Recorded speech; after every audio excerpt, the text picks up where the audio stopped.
امریکی یونیورسٹی سے فلسطین کے حق میں شروع ہونے والے مظاہرے اب دنیا کے کونے کونے تک پھیل گئے ہیں۔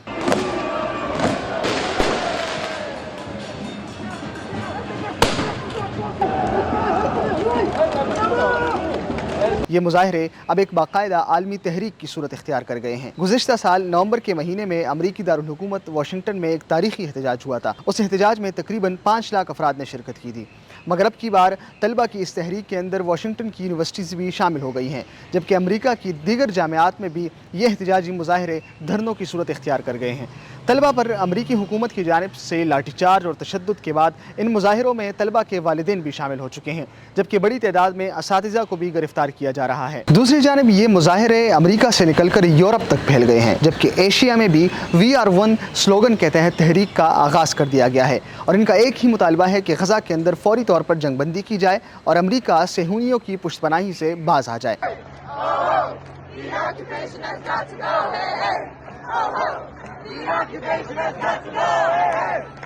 امریکی طلبہ کا سب سے بڑا مطالبہ یہ ہے کہ امریکی جامعات ان تمام اداروں کے ساتھ معاہدوں کو ترک کر دے جو کسی نہ کسی صورت میں اسرائیل کو اسلحہ فراہم کر رہے ہیں۔ پیرس میں بھی درجنوں طلبہ نے سوربن یونیورسٹی کے باہر احتجاج کیا، جبکہ یونیورسٹی میں تقریر کے لیے آئے فرانسیسی صدر سے فلسطینیوں کی مدد کا مطالبہ بھی کیا گیا۔ ادھر برلن پولیس نے جمعے کے روز جرمن پارلیمنٹ کے سامنے قائم فلسطینیوں کا حامی کیمپ ہٹانا شروع کر دیا، جہاں موجود کارکنان کا مطالبہ تھا کہ فرانسیسی حکومت اسرائیل کو ہتھیاروں کی برآمدات روکے اور فلسطینیوں سے یکجہتی کی تحریک کو مجرمانہ قرار دینا بند کر دے۔ پاکستان کے جامعات میں بھی طلبہ تنظیموں کی جانب سے We Are One سلوگن کے تحت فلسطین کے حق کے لیے تحریک کا آغاز کر دیا گیا ہے۔ اس تحریک کے نتیجے میں جہاں ایک طرف احتجاجی ریلیاں منعقد کی جائے گی، وہاں پر اس تحریک کے اختتام میں پاکستان کے جامعات کے اندر علامتی غزہ بستیاں بھی سجائی جائے گی۔ ان تمام صورتحال کے اوپر اب دنیا 2 حصوں میں بٹ چکی ہے۔ ایک طرف حکمران طبقہ ہے جو اپنے مفاد کی خاطر اسرائیل کی پشت پناہی کر رہا ہے، جبکہ دوسری جانب عوام ہے جو اسرائیلی بربریت اور جاہلیت کے خلاف سراپا احتجاج ہے۔